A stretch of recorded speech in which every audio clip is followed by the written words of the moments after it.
없나 보군요. 이 본문을 제가 딱 보고요. 깜짝 놀라버렸어요. 어떻게 설교를 해야 될까? 어떻게 하면 학우들이 좀 잘 이해할 수 있을까? 왜냐하면 얼마 전에 지금 야간 학우 4학년 전도사님하고 대화를 하는 중에 불가사의한 우리 대학교의 이야기를 들었습니다. 무슨 불가사의한 이야기냐? 한국 성서대학교 4학년을 졸업하고 성경 졸업고사까지 패스했는데 다윗을 모르는 사람이 있다는 얘기를 제가 듣고 깜짝 놀랐어요. 그래서 그게 말이 됩니까? 성경 고사도 보고 했는데 그 자매는 정말 다윗을 모른다는 거예요. 어떻게 그 성경 고사를 패스했을까요? 어떻게 우리 학교는 들어왔을까요? 어떻게 우리 학교의 모든 과정을 마칠 수 있었을까요? 대단한 일이죠. 제가 어떤 자매하고 얘기했는데요. 그 자매는 밧세바가 누군지 잘 모르시더라고요. 밧세바 누군지 아세요? 그러니까 잘 모르겠는데요. 그러니까 제가 밧세바를 모르는 사람은 제가 봐왔습니다. 근데 다윗을 모르는 사람 아직까지 만나보지 못했는데 오늘 심지어 히스기야 얘기했습니까? 히스기야 또 랍사게, 우리 형제는 립사게 이렇게 읽었는데 랍사게, 산헤립 어떻게 과연 이것을 설교하고 설명할까? 처음부터 조는 사람들은 끝까지 무슨 얘기인지 하나도 못 알아듣겠죠. 좀 집중해서 한번 들어보시면 좋겠습니다. 일반적으로 마음에 내가 어떤 생각을 품으면 그 생각이 현실로 드러나게 되죠. 내가 저 자식에게 복수를 해야지 하면 그 자식에게 복수하기 위해서 무언가를 계획하고 획책하게 된다는 겁니다. 내가 어떤 자매가 정말 마음에 탁 들어가지고 정말 저 자매 너무 신실하고 괜찮다. 정말 너무 마음에 든다. 어떻게 피아노 치는 모습이 저렇게 이쁘냐. 고백해야 되겠다. 심지어 앞에 가서 떨면서 고백은 못한다 할지라도 뭐 삐죽삐죽 잠미꽃 한 송이를 줄 수도 있고요. 그러니까 마음의 심중에 품었던 것을 이렇게 표현하게 된다는 거예요. 오늘 본문 배경을 좀 이해하기 위해서는요. 이런 심중에 품었던 마음을 알아야 돼.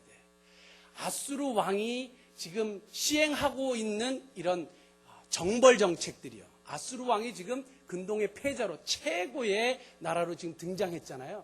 그래서 주변의 국들을 자꾸 먹어가기 시작합니다. 심지어는 히스기야 왕 때 사마리아를 점령했죠. 그 다음에 이제 유다까지 침공했어요. 근데 이 내면에 어떤 마음을 가지고 지금 유다까지 침공했느냐? 파워포인트 한 번만 보여주시겠어요? 대단한 걸 보여주시는 게 아니라 성경 구절 한 구절입니다. 스바냐 2장 15절 같이 한번 읽을까요? 시작. 심중에 이르기를 오직 나만 있고 나 외에 다른 이가 없다 하더니 이게 누가 한 얘기예요? 이거는 출애굽기의 10계명에 하나님께서 하시는 말씀하고 비슷한데 아수르 왕이 이렇게 얘기했다는 거예요. 그래서 하나님이 이 교만한 아수르를 가만두지 않겠다 이제 스바냐를 통해서 말씀하고 있거든요. 이런 교만한 마음을 품었던 아수르 왕이 아수르 백성들과 함께 군사들과 함께 이제 유다까지 침공해 들어와서 오늘 그 본문의 배경이 바로 이 읽었던 말씀입니다. 이 아수르를 통해서 오늘 우리가 세 가지 교훈을 한번 살펴보려고 하는데요. 하나님께서 아수르를 왜 이렇게 근동의 패자로 성장시켜 주셨느냐? 오늘 본문 12절에 나와 있어요. 12절 한번 볼까요? 시작. 이는 저희가 그 하나님 12절입니다. 12절 시작. 이는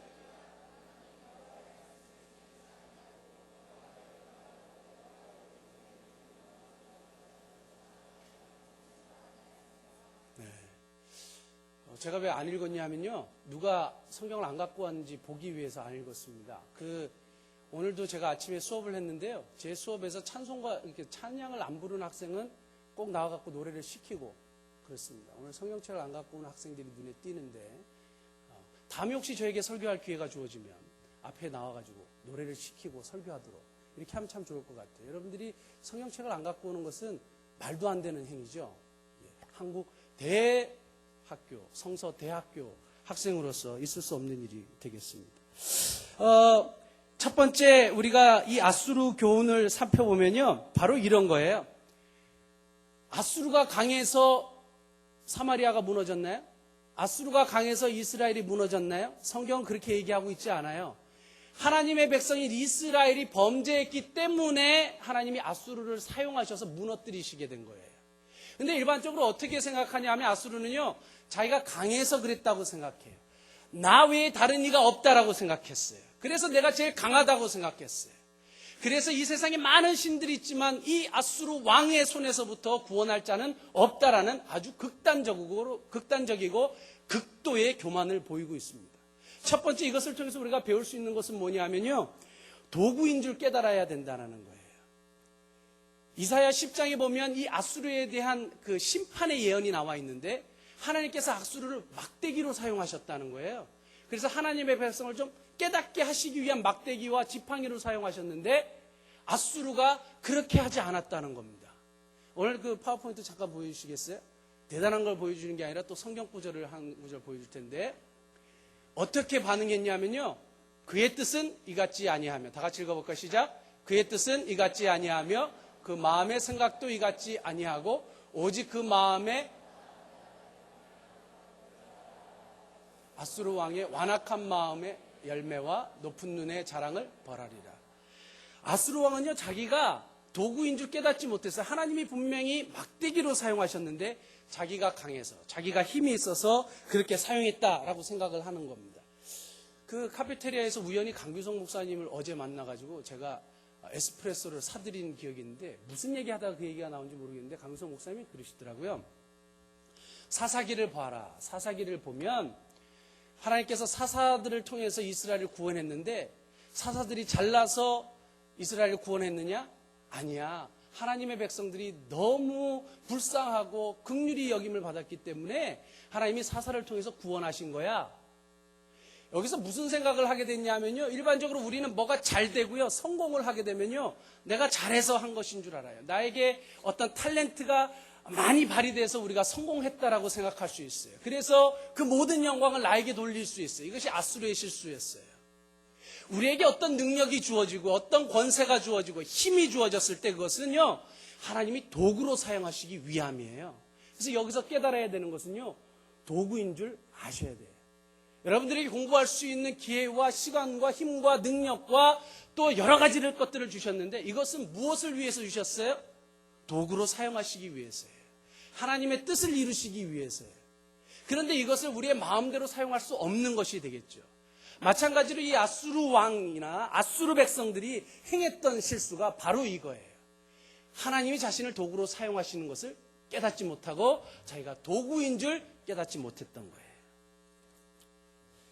두 번째, 우리가 이것을 통해서 생각할 수 있는 것은요, 벌써 이제 7분밖에 안 남았는데 빨리 하겠습니다. 두 번째, 우리에게 주시는 교훈은요, 과정과 방법 또한 중요하다라는 사실을 우리가 본문 전체를 통해서 배울 수 있습니다. 이게 무슨 말이냐 하면요, 분명한 사실은 그 당시 최고의 패자는 아수르였다는 것을 부인할 수 없습니다. 역사적인 사건이 그것을 증명하고 있죠. 하나님은요, 오늘 이 랍사게를 통해서 아수르가 얼마나 많은 업적을 이루어 놓았는지 설명합니다. 이 나라도 정복했고 저 나라도 정복했고, 그래서 어떤 그 나라의 신도 아수르 왕의 손에서 건져내지 못했고, 그래서 우리가 최고다라는 자신들의 업적과 자신들의 이루어 놓은 결과물들을 제시하죠. 그래서 유다 백성들을 설득합니다. 이게 뭐냐 하면요, 이게 세상의 논리예요. 세상의 논리는요, 과정보다는 결과와 업적을 중시합니다. 다시 말씀드려서 어떤 과정을 가지고 어떤 동기를 가지고 열심히 일해서 그것을 이루어 놓느냐가 중요한 것이 아니라요, 그것을 통하여 얼마나 많은 이윤을 남겼느냐, 얼마나 많은 업적을 남겼느냐, 얼마나 많은 영향을 끼쳤느냐, 이것을 통해서 판단하게 된다는 거예요. 오늘 랍사게가 주장하고 이스라엘 백성들을 설득했던 내용이 그거예요. 우리가 얼마나 많은 일을 했는지 한번 봐라. 그리고 우리의 이 강력한 손에서 우리를 건져낸 다른 나라의 신들이 있느냐 한번 제시해봐라. 결과를 제시한 거죠. 업적을 제시한 거죠. 근데 문제가 뭐냐면요, 하나님은 그 심중의 동기를 보시는 분이고, 아까 읽었던 이사야서 말씀해 보면 하나님은 과정을 보시는 분이었어요. 그리고 그것을 이룬 방법도 보시는 분이었어요. 다시 말씀드려서 과정과 방법도 중요하다는 사실 우리에게 깨닫게 해주고 있습니다. 세상 사람들은요, 우리들에게 이런 것을 요구할지도 몰라요.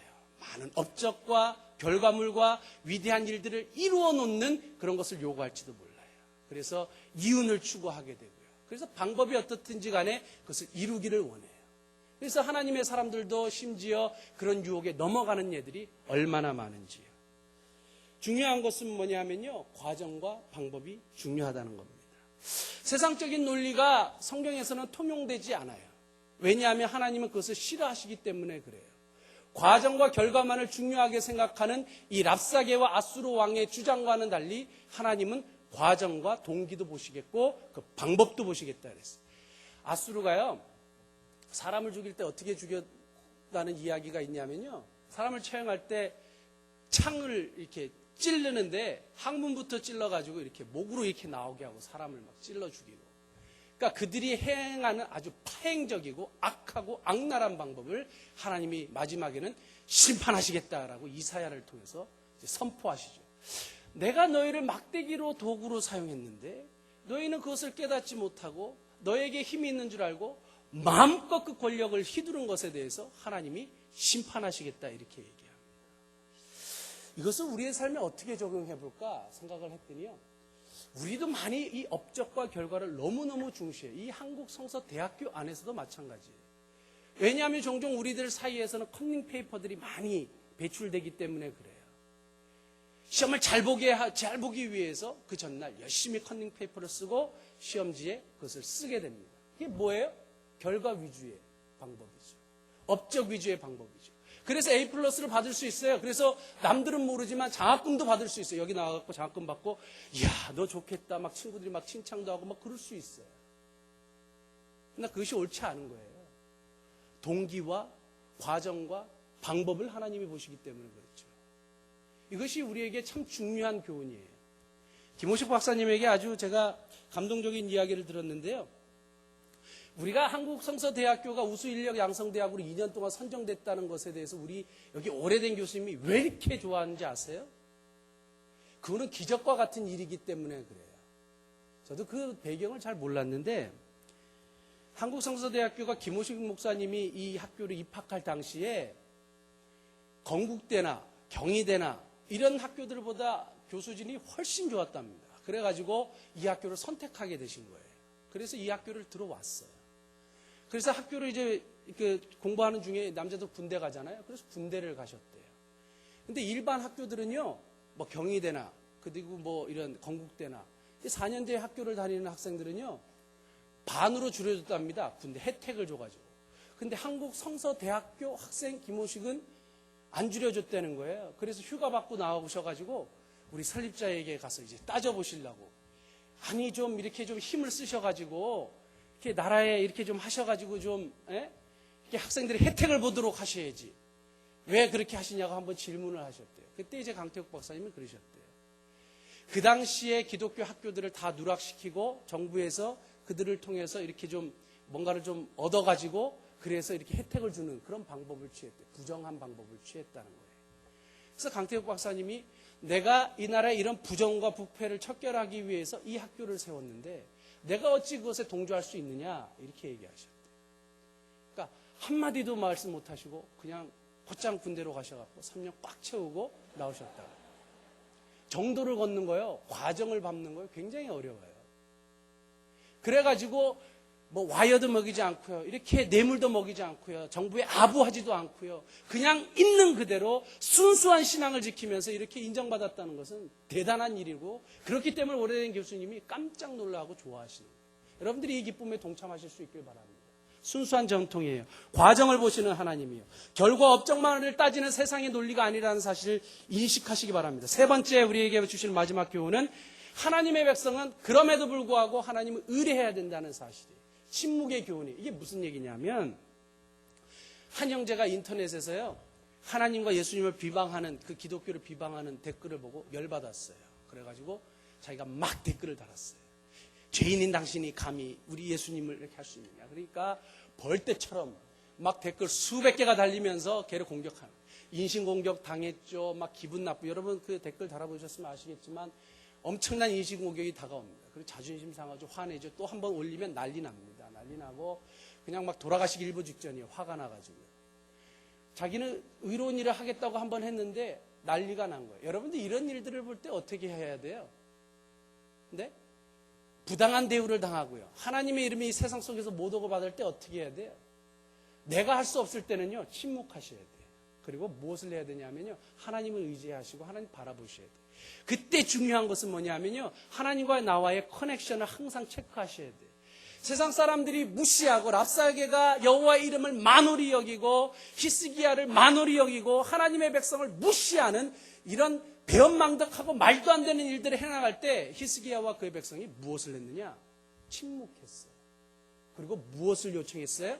하나님이 뭐라고 말씀하시느냐, 이거예요. 제가 이 얘기를 하고 한번 마치려고 하는데, 허버트 잭슨이라는 선교사님이 2002년 8월 목회와 신학, 두란노에서 나온 목회와 신학에서 나온 이야기입니다.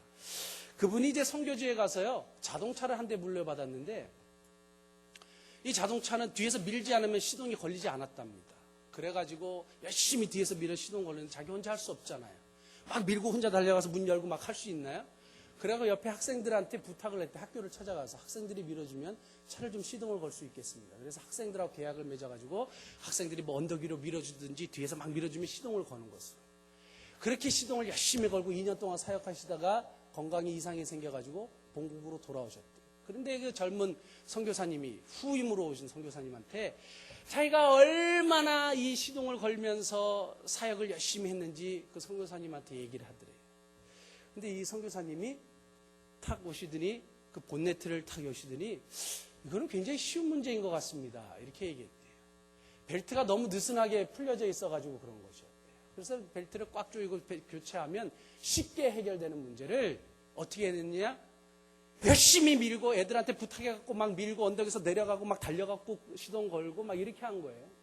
마찬가지로 많은 그리스도인들이 이러한 쓸데없는 노력과 애씀을 많이 하죠.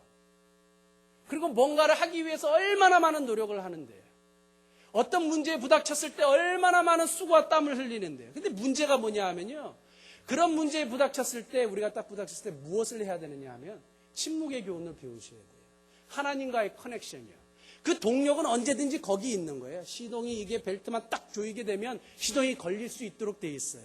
하나님이 그 가운데 항상 계시기 때문에, 하나님이 우리 안에 항상 계시기 때문에 그 능력은 언제나 우리가 보유하고 있는데, 그 커넥션을 찾지 못하고 있어요. 그 커넥션을 찾지 못하기 때문에 얼마나 많은 그 문제들 가운데 우리가 헤매고 다니고 땀을 흘리는지요. 혹시 우리가 무시당하고 또 우리가 어떤 문제에 부닥쳤을 때 항상 기억해야 될 것은 하나님과의 관계의 커넥션을 침묵의 교훈을 통해서 배우실 수 있길 바랍니다. 3가지 말씀드렸습니다. 첫 번째 뭐라 그랬습니까? 저도 까먹었는데, 도구인 줄 깨달아야 된다 그랬어요. 두 번째 뭐예요? 과정과 방법 또한 중요하다 그랬어요. 세 번째 뭐예요? 네? 침묵의 교훈을 배우셔야 된다 그랬어요. 침묵의 교훈 동안 하나님과 나와의 그 커넥션을 꼭 체크하시는 저와 여러분 되시기를 주의 이름으로 축원합니다. 기도하시겠습니다.